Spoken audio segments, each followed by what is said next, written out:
Hello दोस्तों, नमस्कार। बात कर लेते हैं आज के दिन भर की सारी बड़ी खबरों की, जहां सबसे पहले आपको बताएंगे अमेरिकी राष्ट्रपति डोनाल्ड ट्रंप के टैरिफ युद्ध के खिलाफ ब्रिक्स देशों ने भरी जमकर हुंकार। बताएंगे ब्राजीली राष्ट्रपति लूला दा सिल्वा के अनुरोध पर आयोजित हुए इस शिखर सम्मेलन में सभी नेताओं ने एक साथ अमेरिका का बिना नाम लिए टैरिफ की कर दी आलोचना। साथ में भारत ने भी दोस्तों सारे ब्रिक्स देशों से मिलकर काम करने का कर दिया आह्वान। कैसे डोनाल्ड ट्रंप को जयशंकर जी ने पढ़ाया पाठ। इतना ही नहीं दोस्तों, ट्रंप के टैरिफ पर बहुत बड़ा प्रहार प्रधानमंत्री मोदी जी ने उतारी सांसदों की फौज। इन 3 टारगेट पर काम करने का दे दिया निर्देश। तो वहीं दोस्तों नेपाल सरकार ने सोशल मीडिया बैन लिया वापस। हिंसक प्रदर्शनों में 20 की मौत के बाद बैकफुट पर आई नेपाल की ओली सरकार। बताएंगे कैसे इस हिंसा को देखकर दोस्तों भारत के 5 राज्यों में जारी कर दिया गया हाई अलर्ट। तो वहीं आपको बताएंगे आखिर क्यों अचानक बढ़ रहे हैं सोने के दाम, क्या और महंगा होगा सोना, और अगर गिरावट आएगी तो कब आएगी गिरावट। क्या नवरात्र दिवाली से पहले गोल्ड होगा सस्ता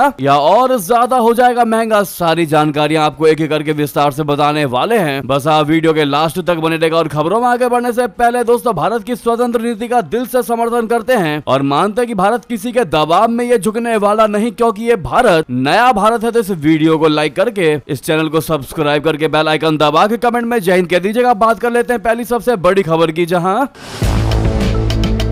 दोस्तों अमेरिकी टैरिफ से दुनिया में मचे आतंक के बीच आज ब्रिक्स शिखर सम्मेलन का आयोजन किया गया। इस सम्मेलन को वर्चुअली आयोजित किया गया। इस बैठक को ब्राजील के राष्ट्रपति लुइज इनाजियो लूला दा सिल्वा ने आयोजित किया था, जिसमें चीनी राष्ट्रपति शी जिनपिंग और रूसी राष्ट्रपति व्लादिमीर पुतिन ने हिस्सा लिया। बड़ी बात यह है कि प्रधानमंत्री नरेंद्र मोदी जी ने इस बैठक से किनारा किया और भारत की तरफ से विदेश मंत्री जयशंकर जी ने मोर्चा संभाला। ये बैठक हाल ही में चीन में आयोजित शंघाई सहयोग संगठन यानी एससीओ शिखर सम्मेलन के बाद हुई है। ब्रिक्स बैठक की अध्यक्षता करते हुए ब्राजील के राष्ट्रपति लूला दा सिल्वा ने कहा कि विकासशील देशों के ब्रिक्स समूह के बीच अधिक व्यापार और वित्तीय एकीकरण संरक्षणवाद के प्रभावों को कम करने में मदद करेगा। ब्रिक्स नेताओं की इस वर्चुअल बैठक में लूला दा सिल्वा ने अमेरिका का सीधे तौर पर जिक्र किए बिना कहा कि टैरिफ ब्लैकमेल को बाजारों पर कब्जा करने और घरेलू मुद्दों में दखलंदाजी करने के एक हथियार के रूप में सामान्य माना जा रहा है। ब्रिक्स के सदस्य ब्राजील और भारत अमेरिकी राष्ट्रपति डोनाल्ड ट्रंप के टैरिफ से सबसे ज्यादा प्रभावित देशों में शामिल हैं। तो वहीं यूक्रेन युद्ध के कारण रशिया पर नए प्रतिबंध लगाने की आशंका जताई जा रही है। अन्य सदस्य चीन और दक्षिण अफ्रीका के खिलाफ भी अमेरिकी प्रशासन मोर्चा खोले हुए हैं। ट्रंप ने दक्षिण अफ्रीका में गोरे लोगों पर अत्याचार का आरोप लगाया, तो वहीं इस देश की सरकार पर रशिया का मददगार होने का भी दावा किया है। ऐसे में जयशंकर जी ने क्या कहा वो आपको बता दें। जयशंकर जी ने कहा कि दुनिया की मौजूदा स्थिति वास्तविक चिंता का कारण बन गई है। विभिन्न वैश्विक चुनौतियों के सामने बहुपक्षीय प्रणाली विफल होती दिख रही है। वैश्विक व्यापार प्रणाली खुले गैर भेदभावपूर्ण दृष्टिकोण के सिद्धांतों पर आधारित होना चाहिए। भारत का मानना है कि इसकी रक्षा की जानी चाहिए। वहीं राष्ट्रपति डोनाल्ड ट्रंप का बिना नाम लिए जयशंकर जी ने कहा कि बाधाएं बढ़ाने और लेन देन को मुश्किल बनाने से कोई मदद नहीं मिलेगी। व्यापार को गैर व्यापारिक गतिविधियों से नहीं जोड़ा जाना चाहिए। व्यापार को हमेशा सुगम बनाना चाहिए। देशों को अपने आर्थिक सिस्टम को मजबूत बनाने और वैश्विक ट्रेड, निवेश और विकास में सहयोग बढ़ाने की आवश्यकता है। ब्रिक्स अपने सदस्य देशों के बीच व्यापार प्रवाह की समीक्षा करके एक मिसाल कायम कर सकता है। जहां तक भारत का सवाल है, हमारे कुछ सबसे बड़े घाटे ब्रिक्स भागीदारों के साथ हैं और हम शीघ्र समाधान के लिए दबाव बना रहे हैं। हमें उम्मीद है कि ये एहसास आज की बैठक के निष्कर्षों का हिस्सा होगा। जी हाँ, विदेश मंत्री जयशंकर जी ने यहाँ तक कहा कि हमें सिर्फ आर्थिक मसलों पर ध्यान नहीं देना चाहिए, बल्कि लगातार जारी संघर्ष और सुरक्षा चुनौतियों पर भी नजर रखनी होगी। दोस्तों उनके बयान से ऐसा लग रहा था कि शायद वे रशिया और यूक्रेन को संदेश देने की कोशिश कर रहे हों, यानी कि कुल मिलाकर बिना नाम लिए ट्रंप को कड़ा संदेश दिया जयशंकर जी ने ब्रिक्स के इस मंच से वर्चुअली। ऐसे में जयशंकर जी के इस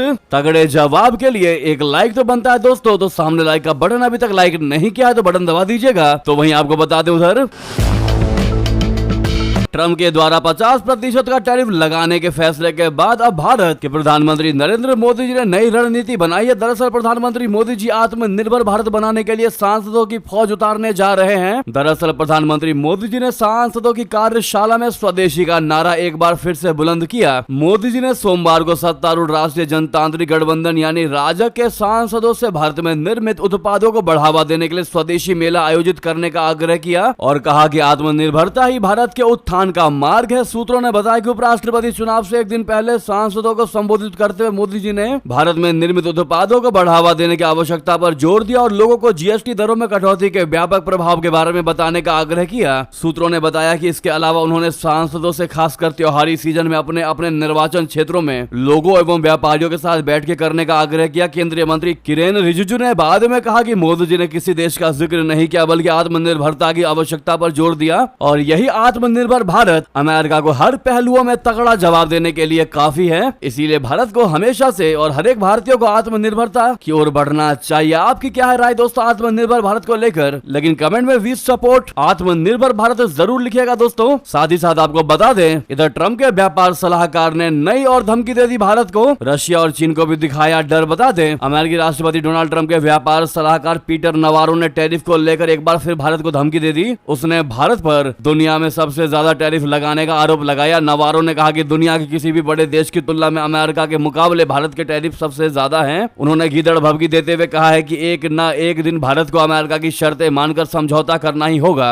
नवारो ने चीन और रशिया का नाम लेकर भारत को डराने की भी कोशिश की। नवारो ने कहा कि भारत में टैरिफ बहुत ज्यादा है, मैं उन्हें महाराजा टैरिफ कहता हूं, इसीलिए भारत सरकार को इससे आपत्ति है। लेकिन यह बिल्कुल सच है, दुनिया के किसी भी बड़े देश की तुलना में अमेरिका के मुकाबले उनके टैरिफ सबसे ज्यादा है। हमें इससे निपटना होगा। और फिर आप जानते हैं रूसी तेल खरीदना एक बड़ा मुद्दा है। रशिया के यूक्रेन पर आक्रमण करने से पहले उन्होंने कभी रूसी तेल नहीं खरीदा था सिवाय इसके कि उससे उसकी थोड़ी सी मात्रा ही खरीदी थी। उन्होंने आगे कहा कि और फिर रशिया भारत में मुनाफाखोरी का तरीका अपनाते हैं। रूसी रिफाइनरियां भारत की धरती पर आकर मुनाफा कमा रही हैं, इसीलिए यहाँ के टैक्स पेयर्स को वहाँ ज्यादा पैसा भेजना पड़ता है। इस तरह बहुत सी चीजें हो रही हैं। अच्छी खबर यह है कि हमने जो भी कुछ किया उस पर गौर कीजिए। यूरोपीय संघ के साथ अच्छा समझौता किया, जापान, कोरिया, फिलीपींस, इंडोनेशिया के साथ अच्छा समझौता किया। दोस्तों नवारो ने भारत को डराने की भी कोशिश की। उसने कहा ये सभी देश हमारे साथ मिलकर काम कर रहे हैं क्योंकि एक तो उन्हें एहसास है कि वे हमारा बहुत ज्यादा फायदा उठा रहे हैं और दूसरा वे कि उन्हें हमारे बाजारों की आवश्यकता है। जी हाँ, और मेरा मानना है कि भारत को किसी न किसी समय इस पर सहमत होना ही होगा और अगर ऐसा नहीं होता है तो उसे रशिया और चीन के साथ समझौता करना होगा और ये भारत के लिए अच्छा नहीं होगा। जी हाँ, तो वहीं दोस्तों अमेरिका को जवाब देने के लिए अब चाइना ने भी भारत का खुलकर समर्थन कर दिया। बता दें भारत में चीन के राजदूत जू फेयोंग ने एक कार्यक्रम के दौरान कहा कि भारत और चीन एशिया की दो बड़ी उभरती हुई अर्थव्यवस्थाएं हैं। दोनों को किसी भी प्रकार के टैरिफ का कड़ा विरोध करना चाहिए और बहुपक्षीय व्यापार प्रणाली को बनाए रखना चाहिए। सोमवार को द्वितीय विश्व युद्ध में जापान पर चीन की जीत की 80वीं वर्षगांठ के अवसर पर एक कार्यक्रम में चीन के राजदूत जू फेयोंग ने भारत चीन के पुराने रिश्तों को याद किया। फेयोंग ने बताया कि कैसे भारत ने उस मुश्किल समय में चीन की मदद की थी। उन्होंने कहा कि दोनों देशों को मिलकर आगे बढ़ना चाहिए। जू फेयोंग ने कहा कि मुझे यहाँ आकर बहुत खुशी हो रही है। हम इतिहास को याद कर रहे हैं और शहीदों को श्रद्धांजलि दे रहे हैं। उन्होंने बताया कि कैसे भारतीय मजदूरों ने लैडो रोड बनाने में मदद की थी। इस रोड से चीन को जापान की घेराबंदी तोड़ने में मदद मिली। उन्होंने अमेरिका द्वारा भारत पर लगाए 50% टैरिफ को अनुचित और असंगत बताते हुए कहा कि अमेरिका टैरिफ को हथियार के रूप में इस्तेमाल कर अधिक कीमतें वसूलने की कोशिश कर रहा है। चीनी राजदूत ने कहा कि ग्लोबल साउथ के महत्वपूर्ण सदस्यों के रूप में चीन और भारत को अंतर्राष्ट्रीय निष्पक्षता, न्याय को बनाए रखने और वैश्विक शांति को और समृद्धि को बढ़ावा देने के लिए मिलकर काम करना चाहिए। किसी भी प्रकार के टैरिफ और व्यापार युद्ध का कड़ा विरोध करना चाहिए। विकासशील देशों के हितों की रक्षा करनी चाहिए। ये कहना है दोस्तों चाइना का, यानी भारत ट्रम्प के 50% टैरिफ का करे विरोध जैसा चीन ने दिया है भारत को सुझाव और रिश्ते मजबूत करने की कह दी बात। दोस्तों तो उधर ट्रम्प के इस नए प्रतिबंध लगाने की धमकी का रशिया ने भी उड़ाया मजाक, कह दिया कोई असर नहीं होगा इसका। जी हाँ, क्रेमलिन की तरफ से अमेरिका की इस धमकी का जवाब आया है। दोस्तों ट्रम्प की धमकी का मजाक उड़ाते हुए रशिया की तरफ से इन प्रतिबंधों को बिल्कुल बेकार बताया गया और दावा किया गया है कि इनका कोई असर नहीं होगा। न्यूज वीक की रिपोर्ट के मुताबिक क्रेमलिन के प्रवक्ता दिमित्री पेस्कोव ने प्रतिबंधों को लेकर की गई बयानबाजी को खारिज कर दिया। इतना ही नहीं, उन्होंने यूक्रेन की राजधानी पर किए गए रूसी हवाई हमले को भी जायज ठहराते हुए यूक्रेन और उसके यूरोपीय सहयोगियों को कटघरे में लाकर खड़ा कर दिया। उन्होंने कहा कि कुल मिलाकर एक बात तो कही जा सकती है कि पिछले कुछ समय से हमारे देश पर कई प्रतिबंध लगाए गए हैं। लगभग 4 साल हो गए हैं, लेकिन इसका कोई ज्यादा असर नहीं हुआ। रशिया पर दबाव डालने के मामले में वो पूरी तरह से बेकार साबित हुए हैं। इस पर आपकी जो भी राय हो दोस्तों कमेंट में लिखकर अवश्य बताएगा। नेक्स्ट सबसे बड़ी खबर की बात कर लेते हैं, जहां पर नेपाल की ओली सरकार ने 20 लोगों की मौत के बाद लिया यू टर्न, सोशल मीडिया पर लगे सारे प्रतिबंधों को हटा दिए। दोस्तों, नेपाल सरकार ने सोमवार को सोशल मीडिया प्लेटफॉर्म पर लगाए गए प्रतिबंध को वापस लेने का अब ऐलान कर ही दिया। यह फैसला युवाओं के हिंसक प्रदर्शनों के बीच लिया गया, जिनमें अब तक कम से कम 20 लोगों की मौत हो चुकी है और 300 से ज्यादा लोग घायल हुए हैं। नेपाल के संचार, सूचना और प्रसारण मंत्री पृथ्वी सुब्बा गुरुङ ने कैबिनेट की आपात बैठक के बाद घोषणा की है कि सरकार ने सोशल मीडिया साइट्स पर लगाए गए प्रतिबंध को वापस लेने का निर्णय लिया है। गुरुङ ने कहा है कि सूचना मंत्रालय ने संबंधित एजेंसियों को सोशल मीडिया साइट्स को फिर से शुरू करने की प्रक्रिया शुरू करने का आदेश दे दिया है, जैसा कि जेनजी प्रदर्शनकारियों की मांग थी। यही युवा राजधानी काठमांडू के संसद भवन के सामने बड़े पैमाने पर प्रदर्शन का नेतृत्व कर रहे थे। 3 दिन पहले नेपाल सरकार ने 26 सोशल मीडिया साइट्स, जिनमें फेसबुक और एक्स शामिल हैं, उसको बैन करने का आदेश दे दिया था, क्योंकि वे नेपाल सरकार के साथ रजिस्ट्रेशन कराने में असफल रहे थे। इतना ही नहीं दोस्तों, नेपाल के गृह मंत्री रमेश लेखक ने सोमवार को हिंसक विरोध प्रदर्शनों के दौरान हुई मौतों की नैतिक जिम्मेदारी लेते हुए अपने पद से इस्तीफा दे दिया। बैठक के दौरान प्रधानमंत्री केपी शर्मा ओली को अपना इस्तीफा सौंप दिया। गृह मंत्री ने कहा कि इस त्रासदी के बाद वो पद पर बने नहीं रह सकते और उन्होंने नैतिक आधार पर इस्तीफा देने का हवाला दिया। इससे पहले उन्होंने अपने पार्टी सहयोगियों को सूचित किया था कि वो नैतिक आधार पर अपने पद पर नहीं बने रहेंगे। इतना ही नहीं दोस्तों, हिंसा इतनी ज्यादा भड़क उठी थी कि देखते ही गोली मारने का आदेश दे दिया गया था कि जहां पर भी प्रदर्शनकारी दिखाई दे, विरोध करते हुए देखते ही गोली मार दो। इतना ही नहीं, इस भड़कती हिंसा को देखते हुए भारत नेपाल बॉर्डर पर भी हाई अलर्ट जारी कर दिया गया। आवश्यकता के मुताबिक कुछ पॉइंट्स पर अतिरिक्त जवानों को तैनात किया गया है। भारत नेपाल बॉर्डर पर तैनात एसएसबी का कहना है कि अभी तक बॉर्डर पर किसी की आवाजाही नहीं रोकी गई है, लेकिन हालातों पर लगातार नजर रखी जा रही है। भारत नेपाल के सभी 16 आधिकारिक पॉइंट्स पर तैनात जवानों को कहा गया कि अगर कहीं भी लोगों का हुजूम इकट्ठा होते देखें या फिर किसी तरह की अशांत गतिविधि देखें तो इसकी सूचना तुरंत हाईकमान को दें। अधिकारियों का कहना है कि बिहार और उत्तर प्रदेश से सटे सभी नेपाली एंट्री पॉइंट्स पर अलर्ट जारी कर दिया गया। इसमें नेपाल का प्रवेश द्वार कहे जाने वाले बिहार के रक्सौल एंट्री पॉइंट से लेकर यूपी के सोनौली बॉर्डर, जोगबानी, भिट्टा मोड़ और जयनगर समेत भारत नेपाल के सभी बॉर्डर पर अतिरिक्त सुरक्षा बरती जा रही है। वहीं दोस्तों, इस्तीफा देने से पहले नेपाली पीएम ओली ने कहा था कि भले ही प्रधानमंत्री का पद छोड़ना पड़ जाए, लेकिन सोशल मीडिया पर से बैन नहीं हटाऊंगा। ओली ने कहा कि राष्ट्रीय सुरक्षा के लिए 27 सोशल मीडिया प्लेटफॉर्म्स पर बैन बहुत जरूरी है। मैं पद छोड़ने को तैयार हूं, पर यह प्रतिबंध नहीं हटेगा। लेकिन उसके कुछ ही घंटों बाद दोस्तों, ये खबर निकलकर सामने आई कि बैन हटा दिया गया है। आखिरकार इन जेनजीद प्रदर्शन ने ओली सरकार को झुका ही दिया। इस पर आपकी जो भी राय हो दोस्तों बताना बिल्कुल मत भूलिएगा। अगली बड़ी खबर की बात कर लेते हैं, जहां पर वहीं दोस्तों भारत चीन डील पर ओली की पार्टी ने तगड़ा विरोध किया। काला पानी व लिपुलेख नेपाल का अभिन्न अंग है, समझौता खत्म करो। जी हां, बता दें अभी हाल ही की खबर, नेपाल की सत्तारूढ़ सीपीएन यूएमएल ने लिपुलेख दर्रे के माध्यम से सीमा व्यापार फिर शुरू करने के लिए भारत और चीन के बीच हुए समझौतों पर आपत्ति जताई है और दोनों देशों से इस व्यवस्था से हटने का आग्रह किया है। भारत और चीन पिछले महीने लिपुलेख दर्रे और 2 अन्य व्यापारिक बिंदुओं के माध्यम से सीमा व्यापार फिर से शुरू करने पर सहमत हुए थे। नेपाल लिपुलेख को अपना क्षेत्र बताता है, जिसे भारत ने स्पष्ट रूप से खारिज कर दिया और कहा है कि यह ना तो उचित है और ना ही ऐतिहासिक तथ्यों और साक्ष्यों पर आधारित है। पार्टी सूत्रों ने बताया कि पार्टी ने नेपाल सरकार से उच्च स्तरीय कूटनीतिक पहल के माध्यम से इस मुद्दे को सुलझाने का आग्रह किया है और काला पानी, लिम्पियाधुरा और लिपुलेख सहित काली नदी के पूर्व के क्षेत्र पर नेपाल के अधिकार होने की बात फिर दोहराई है। दोस्तों अगली खबर की बात करें, जहां ऑपरेशन सिंदूर के बाद पहली बार पाकिस्तानी कैदियों की रिहाई 70 जाएंगे अटारी बॉर्डर के पार। जी हाँ, भारत 70 पाकिस्तानी कैदियों को रिहा करेगा। इन कैदियों को आज यानी मंगलवार को रिहा किया जाएगा। इससे पहले भी भारत की तरफ से कई बार पाकिस्तानी कैदियों को सजा पूरी करने के बाद रिहा किया जा चुका है, लेकिन ऑपरेशन सिंदूर के बाद यह कैदियों की पहली रिहाई होगी। इन कैदियों को अटारी सीमा के रास्ते पाकिस्तान भेजा जाएगा। ये कैदी विभिन्न मामलों में भारत की विभिन्न जेलों में बंद थे। इनमें कुछ महिलाएं और बुजुर्ग भी हैं। अधिकतर अवैध तरीके से भारत की सीमा में दाखिल हुए थे। कुछ लोग मछली पकड़ते हुए भी भारतीय जल क्षेत्र में आ गए थे। कुछ पर वीजा नियमों का उल्लंघन करने का आरोप था। अटारी सीमा पर विभिन्न एजेंसियों की मौजूदगी में इन कैदियों को पाकिस्तानी रेंजर्स के हवाले किया जाएगा। दोस्तों दरअसल पहलगाम आतंकी हमले में पाकिस्तान समर्थित आतंकियों द्वारा निर्दोष भारतीयों की हत्या के बाद भारत ने पाकिस्तान से बचे सभी संबंध तोड़ लिए थे। इसके बाद इस हमले का बदला लेने के लिए भारत ने ऑपरेशन सिंदूर चलाकर पाकिस्तान को करारा सबक सिखाया था। बता दें इसी साल 3 जुलाई को भारत और पाकिस्तान ने राजनयिक चैनलों के जरिए एक दूसरे की हिरासत में बंद नागरिक कैदियों और मछुआरों की लिस्ट को साझा किया था। दोस्तों उधर बता दें भारत इजराइल ने द्विपक्षीय निवेश समझौते पर किए हस्ताक्षर। अब एफटीए पर खुलेगा बातचीत का रास्ता। दोस्तों, भारत और इजराइल ने सोमवार को नई दिल्ली में एक द्विपक्षीय निवेश समझौते बोले तो BIT पर हस्ताक्षर किए। इस समझौते का मकसद दोनों देशों के बीच निवेश को बढ़ावा देना और आर्थिक सहयोग को मजबूत करना है। इजराइल के वित्त मंत्रालय के मुख्य अर्थशास्त्री शमुएल अब्राम जोन ने कहा कि यह समझौता निवेशकों के लिए स्पष्टता और स्थिरता लाएगा। उन्होंने कहा कि पहले से ही दोनों देशों से निवेश हो रहे हैं और हम इसे आगे बढ़ाना चाहते हैं। यही इस समझौते का मकसद है। अब्राम जॉन का मानना है कि यह समझौता भारत इजराइल मुक्त व्यापार समझौते यानी FTA का रास्ता भी साफ करेगा। उन्होंने कहा, मुझे भरोसा है कि यह समझौता FTA की दिशा में भी एक कदम है। उन्होंने यह भी बताया कि दोनों देशों के बीच इस विषय पर शुरुआती बातचीत चल रही है। दोस्तों, उधर बता दें, मानहानि केस में डोनाल्ड ट्रंप को लगा तगड़ा झटका, देने होंगे 690 करोड़ रुपए। जी हां, अमेरिकी राष्ट्रपति ट्रंप को एक मानहानि के मामले में कोर्ट ने बड़ा झटका देते हुए राहत देने से इनकार कर दिया। जीन कैरोल के मानहानि मामले में संघीय कोर्ट ने जूरी का फैसला बरकरार रखा। साथ ही कोर्ट ने राष्ट्रपति पद की प्रतिरक्षा संबंधित दलील को खारिज करते हुए साफ कर दिया है कि डोनाल्ड ट्रंप को पीड़िता को 83.3 मिलियन डॉलर यानी कि करीब 690 करोड़ रुपए देने होंगे। दरअसल संघीय अदालत ने जूरी के इस फैसले को बरकरार रखा है कि राष्ट्रपति ट्रंप को जीन कैरोल को 83.3 मिलियन अमेरिकी डॉलर का भुगतान करना ही होगा, क्योंकि उन्होंने कैरोल पर यौन उत्पीड़न का आरोप लगाने के बाद सोशल मीडिया पर उनके खिलाफ बार-बार हमले किए थे। तो दोस्तों, वहीं आपको बता दें,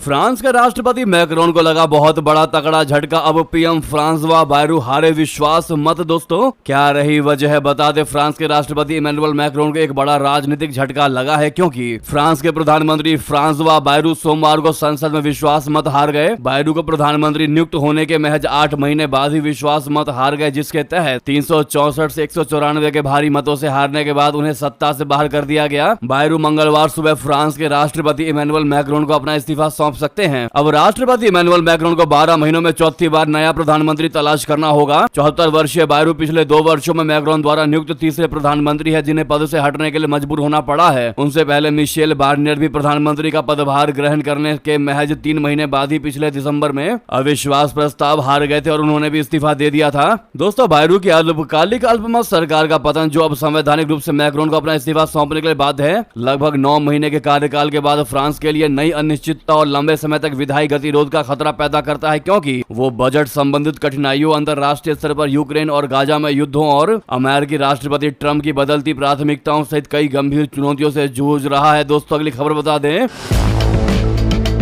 यरूशलेम में हुए आतंकवादी हमले की प्रधानमंत्री नरेंद्र मोदी जी ने की कड़ी निंदा। कहा, भारत आतंकवाद के खिलाफ अपनी नीति पर अडिग है। दोस्तों, प्रधानमंत्री नरेंद्र मोदी जी ने यरूशलेम में निर्दोष नागरिकों पर हुए आतंकवादी हमले की कड़ी निंदा की और कहा कि भारत आतंकवाद को कतई बर्दाश्त नहीं करने की अपनी नीति पर अडिग है। उन्होंने घायलों के शीघ्र स्वस्थ होने की कामना की है। प्रधानमंत्री मोदी जी ने सोमवार को सोशल मीडिया एक्स पर पोस्ट करते हुए कहा कि हम यरूशलेम में निर्दोष नागरिकों पर हुए जघन्य आतंकवादी हमले की कड़ी निंदा करते हैं। हम पीड़ितों के परिवारों के प्रति अपनी संवेदना व्यक्त करते हैं और घायलों के शीघ्र स्वस्थ होने की कामना करते हैं। प्रधानमंत्री मोदी जी ने कहा कि भारत आतंकवाद के सभी रूपों और अभिव्यक्तियों की निंदा करता है और आतंकवाद के प्रति अपनी शून्य सहनशीलता की नीति पर अडिग है। तो वहीं बता दें, कुलगाम में लश्कर का टॉप कमांडर रहमान भाई हुआ ढेर, 2 जवान भी हुए शहीद। दोस्तों, जम्मू कश्मीर के कुलगाम जिले में सुरक्षा बलों और आतंकियों के बीच चल रहे एनकाउंटर में बड़ी सफलता हाथ लगी है। सुरक्षा बलों ने लश्कर तैयबा के टॉप कमांडर रहमान भाई को ढेर कर दिया। इस दौरान मुठभेड़ में दूसरा आतंकी भी मारा गया। हालांकि इस ऑपरेशन में भारतीय सेना ने भी